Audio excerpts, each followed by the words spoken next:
afternoon, everyone, and welcome to this week's edition of Hymnsing Wednesday. We're glad you joined us today and hope this brief time gives you a little bit of pause in your day. Our first song today is last week's trivia question.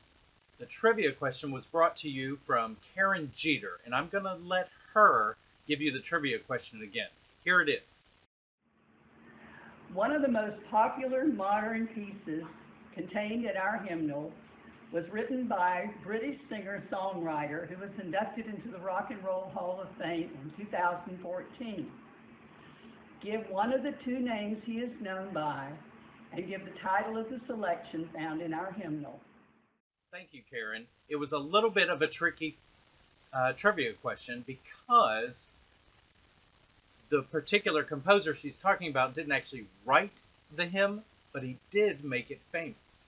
One person sent me the correct answer, and that was Norma Courtney. And she will be bringing us next week's trivia question because we have something very special at the end of today's broadcast for Memorial Day. But the answer to the trivia question was Yusuf Islam, commonly known by his stage name as Cat Stevens. He's a British songwriter and singer and multi-instrumentalist. His musical styles consist of folk, pop, rock, and in his later career, Islamic music. He was inducted into the Rock and Roll Hall of Fame in 2014. And here is the song he made famous, Morning Has Broken.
Our next hymn today is sung, it's a beautiful duet with Magnolia and Chris Demers. And of course they always do a beautiful job, but they have somewhat what we would consider an obscure hymn by an obscure hymn composer that many of us probably have never even heard of. The composer's name was Thomas Jefferson Ferris, and he lived from 1877 to 1956.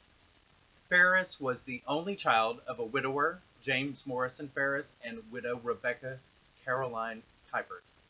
At the age of 5, he was almost burned to death on Easter Sunday when he stood too close to the fireplace and his clothes ignited.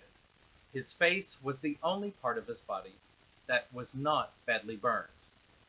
And having gone through the list of all of the different hymns that he wrote during his career, all of them have a very similar theme, and that is overcoming adversity. No matter what the challenges that have faced us, that through faith and hope, we can work our way through them. Here is Who Will Sing for Me by Thomas Jefferson Ferris.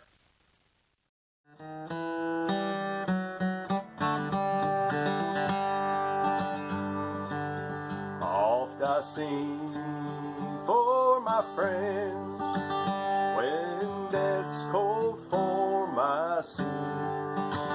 When I reach my journey's end, who will sing one song for me?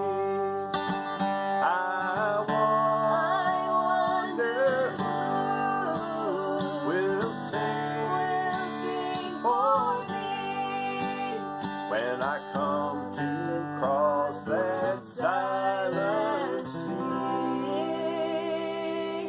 Who will sing for me?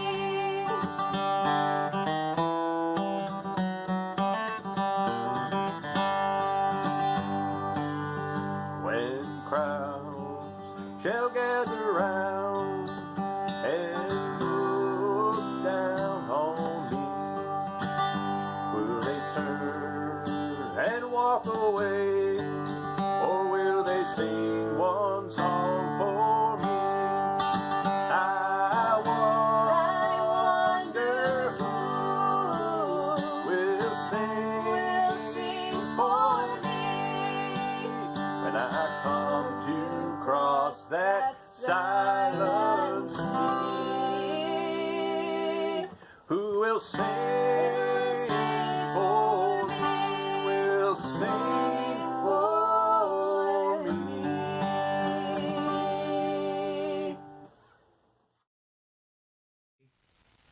Our next hymn on the list is The Solid Rock. We sang it a few weeks ago when all of this started, and I think it's time we sing it again because the sentiment still holds true. Here is The Solid Rock.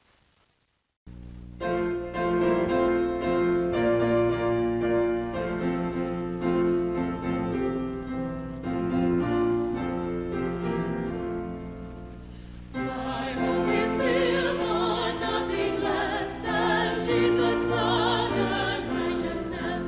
I dare not trust the sweetest frame, but only lean on Jesus' name.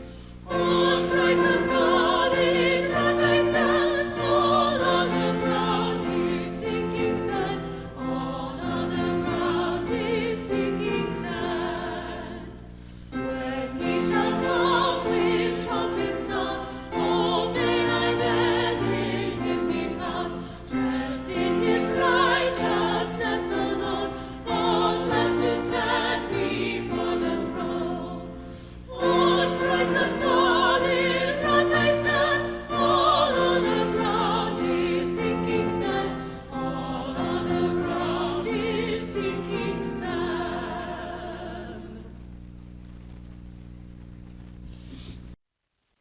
Our final hymn for today, as we approach the Memorial Day weekend, when we remember those of our armed forces who have fallen for our freedom and for our country.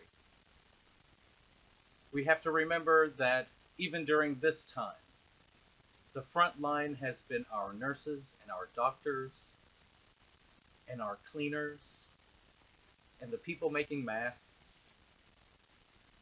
Those are the people we have to honor as well this weekend. And so we bring them Battle Hymn of the Republic.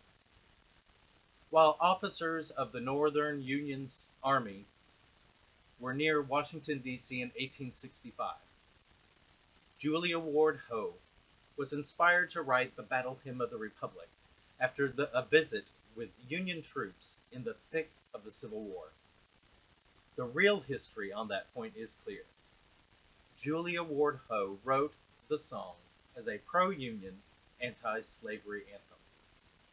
But we sing it today to cheer on those who continue the fight and those we have lost.